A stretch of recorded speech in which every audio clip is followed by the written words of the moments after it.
여러분, 아버지가 아들을 죽여야만 했던 이유, 그 배후에 한 여인이 있었다는 사실 믿어지십니까? 1645년 4월 조선의 세자가 의문의 죽음을 맞이합니다.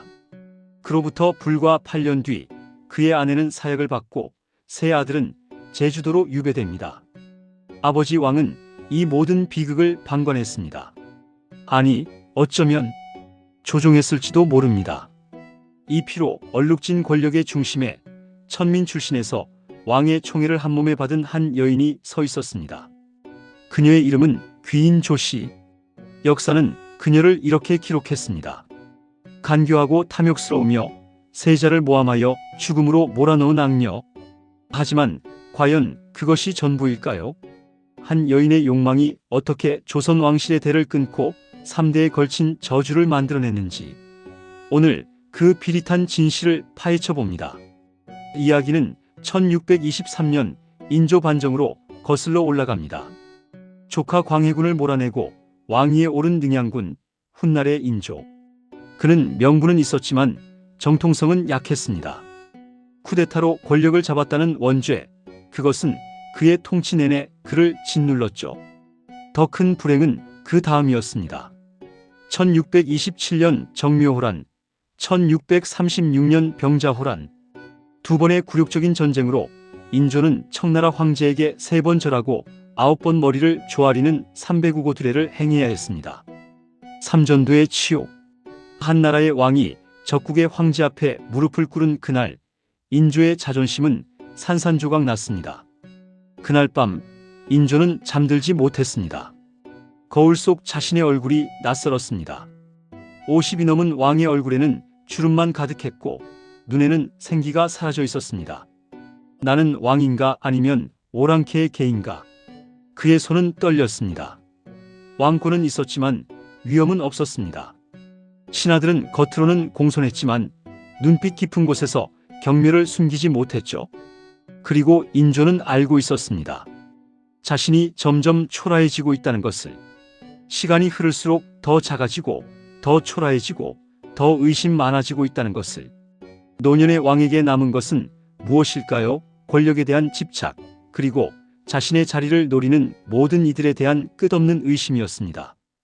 의심이라는 곰팡이는 그의 마음 깊숙한 곳에서 자라나고 있었습니다.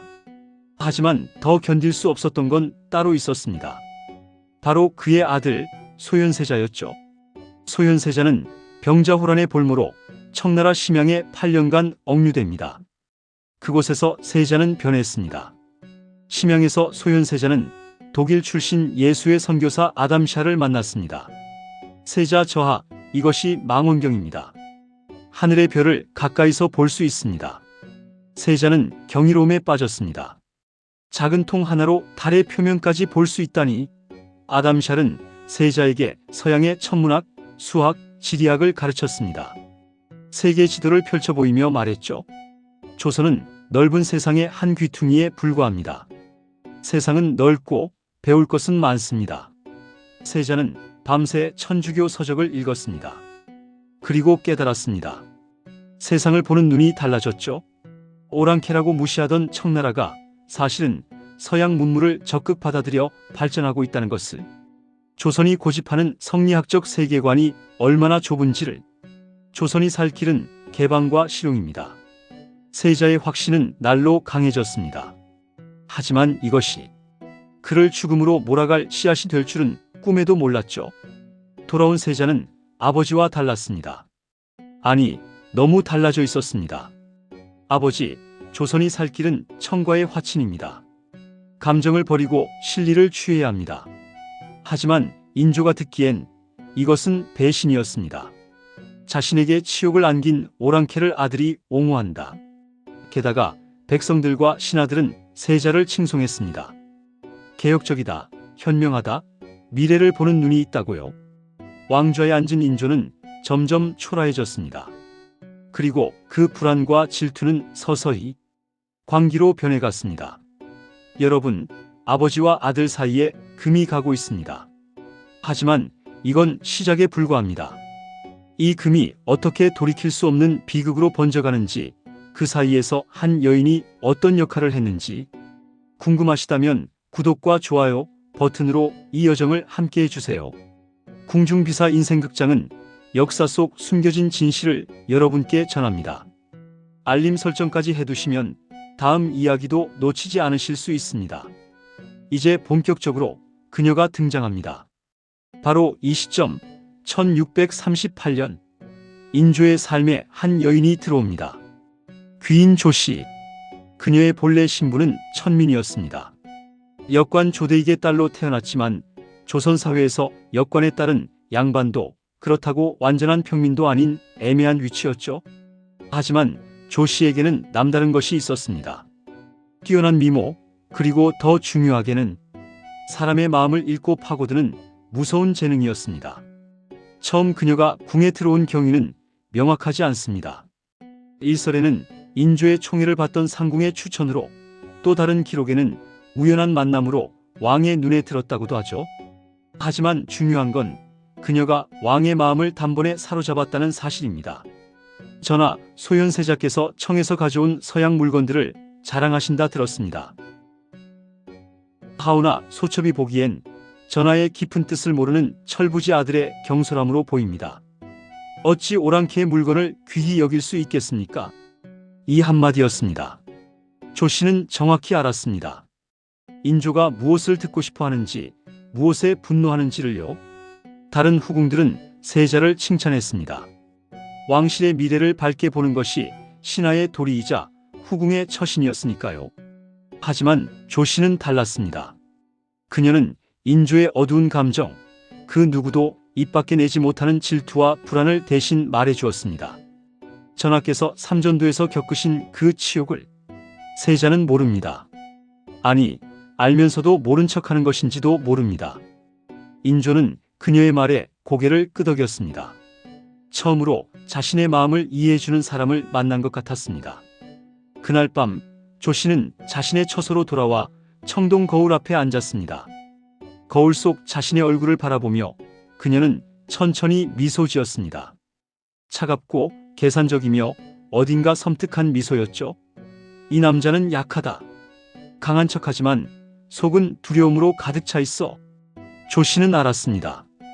인조가 원하는 건 위로가 아니라 동조였습니다.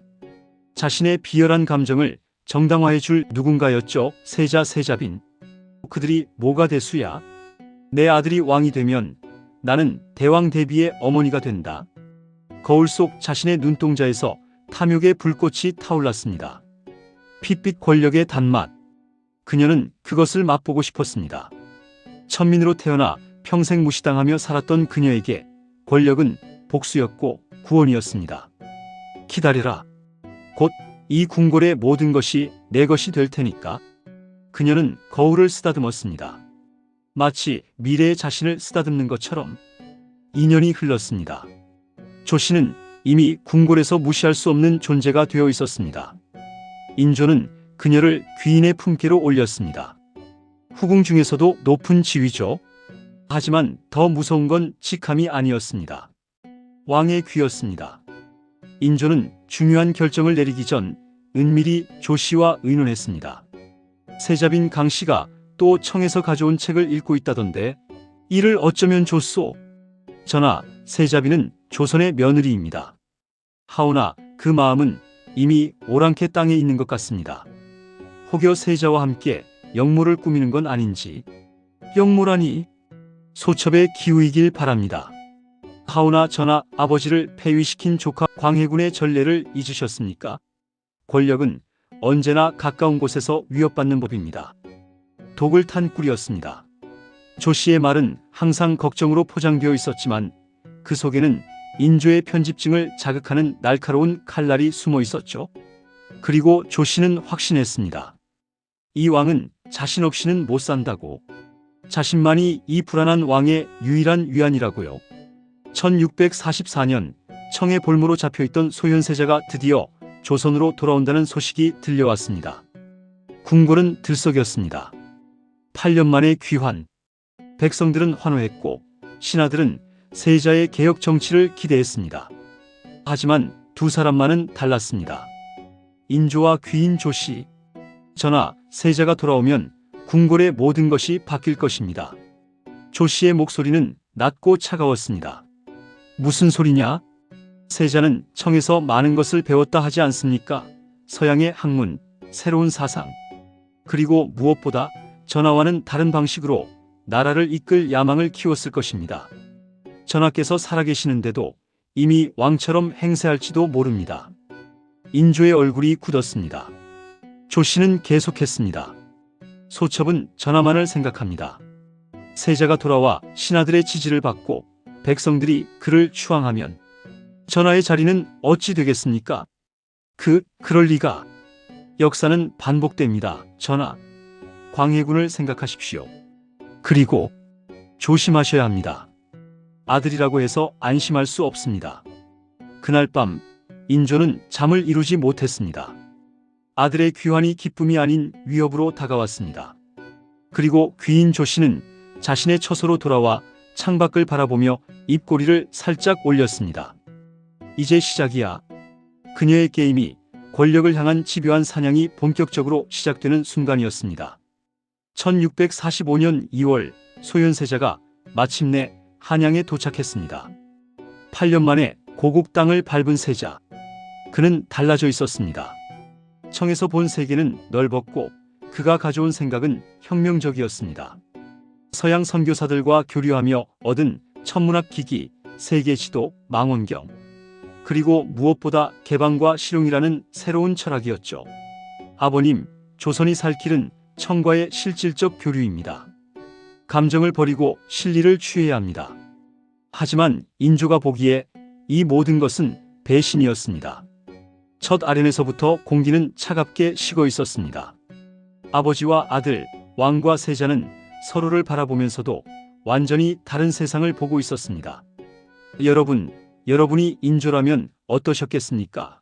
8년 만에 돌아온 아들이 자신을 굴욕감을 안긴 적국을 칭송한다면, 그것도 신하들 앞에서 당당하게. 여러분이라면 이 아들을 믿으시겠습니까? 아니면 의심하시겠습니까? 지금 댓글로 여러분의 생각을 남겨주세요.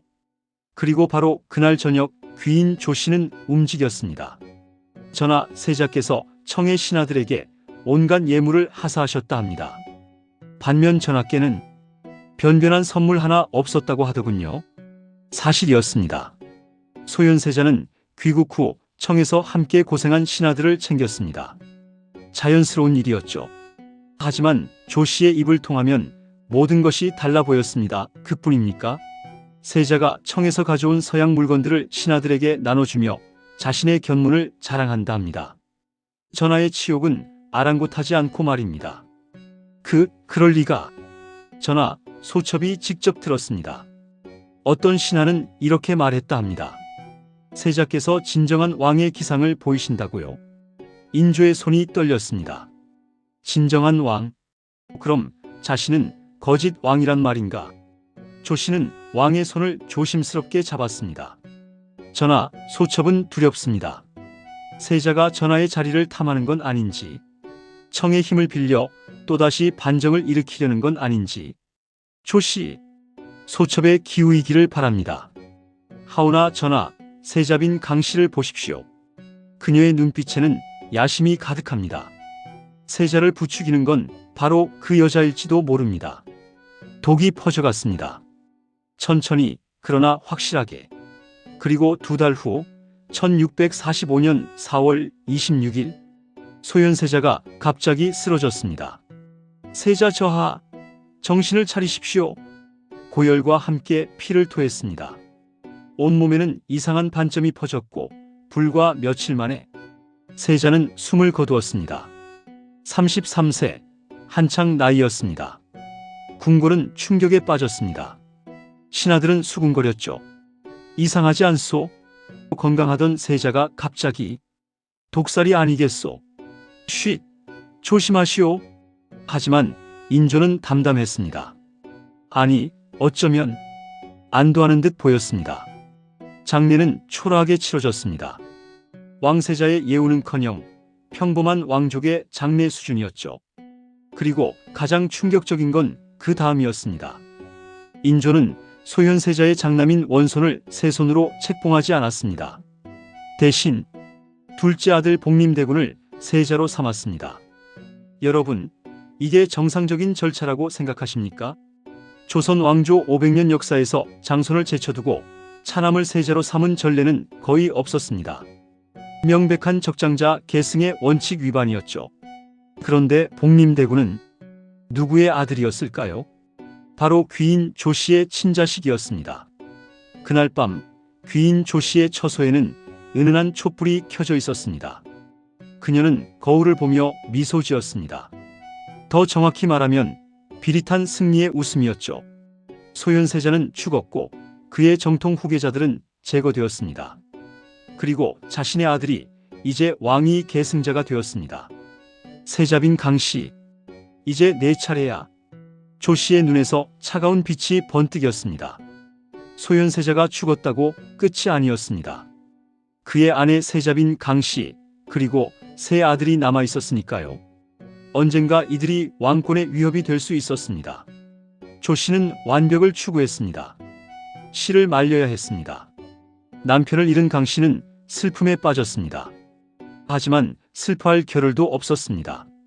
남편이 죽은 지 한 달도 안 돼서 궁궐에서는 그녀를 향한 공격이 시작되었으니까요. 세자빈 강씨가 남편의 장례도 제대로 치르지 않고 사치스럽게 군다는 소문이 있습니다. 세자빈이 궁녀들을 함부로 대한다고 합니다. 세자빈이 원손을 새손으로 삼으려 역모를 꾸민다는 첩보가 있습니다. 모두 거짓이었습니다. 하지만 거짓이 100번 반복되면 진실처럼 들렸죠. 그리고 그 소문의 근원에는 항상 귀인 조씨가 있었습니다. 1645년 가을 두 여인이 마주쳤습니다. 궁궐 후원 국화가 만발한 정원에서 강씨는 세 아들과 함께 산책을 하고 있었고 조씨는 궁녀들을 거느리고 그곳을 지나가던 참이었습니다. 두 사람의 눈이 마주쳤습니다. 강씨는 먼저 고개를 숙였습니다. 신분상 조씨가 위였으니까요. 하지만 그녀의 눈빛은 결코 굴복하지 않았습니다. 조씨가 먼저 입을 열었습니다. 세자빈 아니, 이제는 그저 강씨라 불러야겠군요. 세자께서 돌아가신 후 많이 수척해지셨습니다. 아, 참. 이제 세자빈이라는 호칭도 부담스러우시겠군요. 새 세자가 계시니 말입니다. 칼날 같은 말이었습니다. 강씨의 얼굴이 창백해졌습니다. 하지만 강씨는 고개를 들었습니다. 그녀의 눈빛에는 서늘한 결기가 담겨 있었죠. 귀인 조씨, 거짓은 언젠가 드러나는 법입니다. 거짓이라니 무슨 말씀이십니까? 귀인께서 잘 아실 것입니다. 제 남편이 어떻게 돌아가셨는지, 그리고 누가 그 죽음 뒤에 있는지. 순간 조씨의 얼굴에서 미소가 사라졌습니다. 조심하십시오, 강씨. 말을 함부로 했다가는 저를 죽이시겠습니까? 제 남편처럼. 둘의 시선이 공중에서 부딪혔습니다. 마치 보이지 않는 칼날이 오가는 것 같았죠. 조씨가 차갑게 웃었습니다. 죽이다니요? 저는 그저 전하의 뜻을 받들 뿐입니다. 강씨, 당신이 스스로 무덤을 파고 있습니다. 제가 아니라 당신 자신이요. 그리고 조씨는 돌아섰습니다.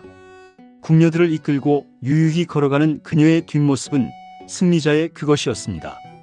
강씨는 그 자리에 서서 떨리는 주먹을 쥐었습니다. 기다려라. 반드시 진실이 밝혀질 것이다. 하지만 그녀의 목소리는 너무 작았습니다. 아무도 들을 수 없을 만큼. 그 후로 조씨의 공격은 더욱 집요해졌습니다. 전하, 강씨가 전하를 원망한다 합니다. 세자의 죽음이 전하 때문이라고.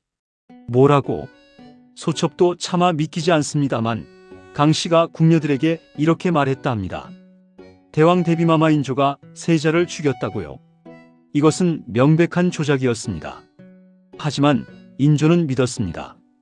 아니, 믿고 싶어 했습니다. 강씨를 미워할 이유가 필요했으니까요. 1646년 인조는 강씨를 폐출시켰습니다. 세자빈의 지위를 박탈하고 서인으로 강등시켰죠. 명목은 불효와 무례였습니다. 강씨는 시아버지인 과인을 공경하지 않았고 남편의 죽음을 슬퍼하는 대신 권력을 탐했다. 신하들은 항변했습니다.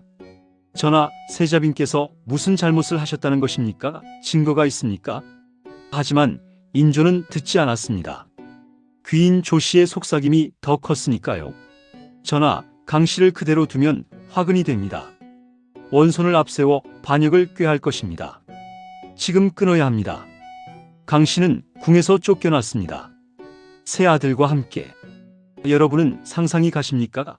어제까지 세자빈이었던 여인이 한순간에 죄인이 되어 궁궐을 떠나는 그 처절함을요. 강씨는 끝까지 당당했습니다. 나는 죄가 없다. 역사가 밝혀줄 것이다. 하지만 당시에는 아무도 그녀의 말을 믿지 않았습니다. 여러분, 이 비극의 끝은 어디일까요? 강비는 이대로 무너질까요? 아니면 마지막 반격이 남아있을까요? 그리고 귀인 조씨, 그녀가 쌓아올린 권력의 탑은 과연 견고할까요? 아직 끝이 아닙니다. 강빈의 처절한 마지막, 그리고 조씨가 맞이할 인과응보. 지금부터가 진짜 소름 끼치는 부분입니다. 끝까지 시청해 주시고 댓글로 여러분의 생각을 남겨주세요. 조씨는 악녀일까요? 강빈은 정말 무고했을까요? 그리고 인조는 미친 왕이었을까요? 아니면 불행한 아버지였을까요? 1649년 인조가 세상을 떠났습니다. 그리고 귀인 조씨의 아들 복림대군이 왕위에 올랐습니다. 조선의 17대 왕 효종입니다. 조씨는 마침내 대왕 대비의 어머니가 되었습니다. 아니, 정확히는 귀인이라는 비교적 낮은 후궁 신분이었지만 실질적으로는 왕실 최고의 권력자였죠. 이제 누가 감히 나를 막겠어? 조씨는 자신의 승리를 확신했습니다.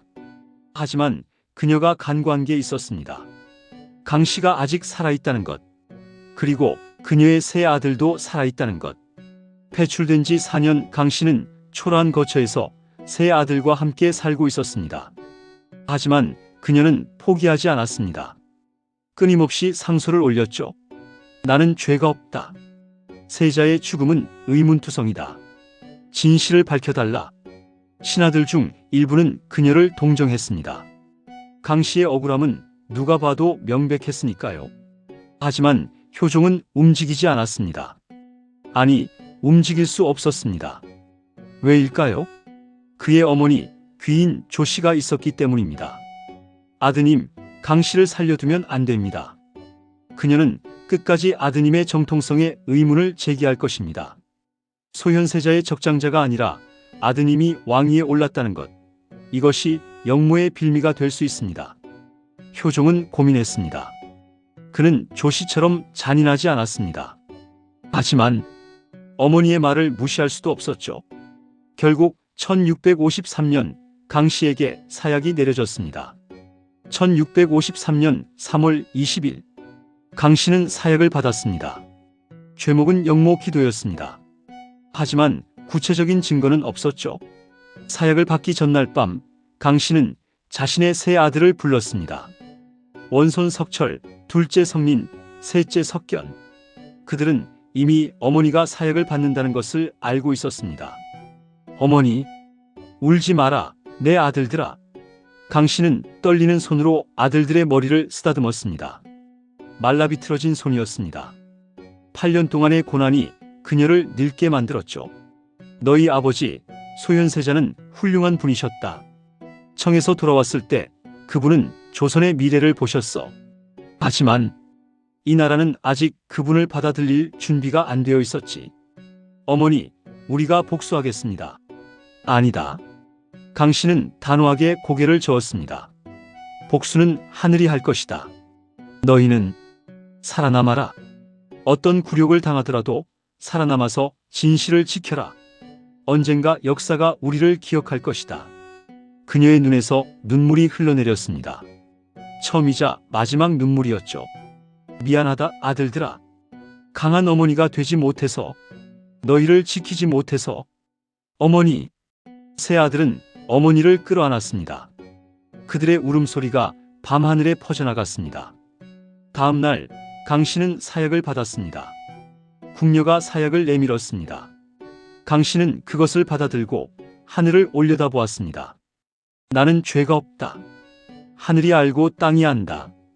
그리고 조용히 그러나 또렷하게 말했습니다. 귀인 조씨, 당신은 반드시 대가를 치를 것이다. 이 세상에서가 아니라면 저 세상에서라도 하늘은 지켜보고 있다. 그녀는 마지막으로 자신의 세 아들을 바라보았습니다. 그리고 담담하게 사약을 마셨습니다. 37세, 너무 젊은 나이였죠. 강 씨의 몸이 천천히 쓰러졌습니다. 그녀의 손에는 끝까지 무언가가 쥐어져 있었습니다. 궁녀가 펼쳐보니 그것은 소현세자가 청에서 그녀에게 준 작은 나침반이었습니다. 언젠가 이것이 우리를 바른 길로 인도할 것이요. 남편의 목소리가 귓가에 들리는 것 같았습니다. 그리고 그녀의 세 아들은 제주도로 유배되었습니다. 왕손이었던 이들은 유배지에서 평생을 비참하게 살다가 죽었습니다. 소현세자의 직계는 이렇게 완전히 단절되었습니다. 여러분, 이 상황을 어떻게 보십니까? 강비는 정말 무고했을까요? 아니면 정말로 역모를 꾸몄을까요? 지금 댓글로 여러분의 생각을 들려주세요.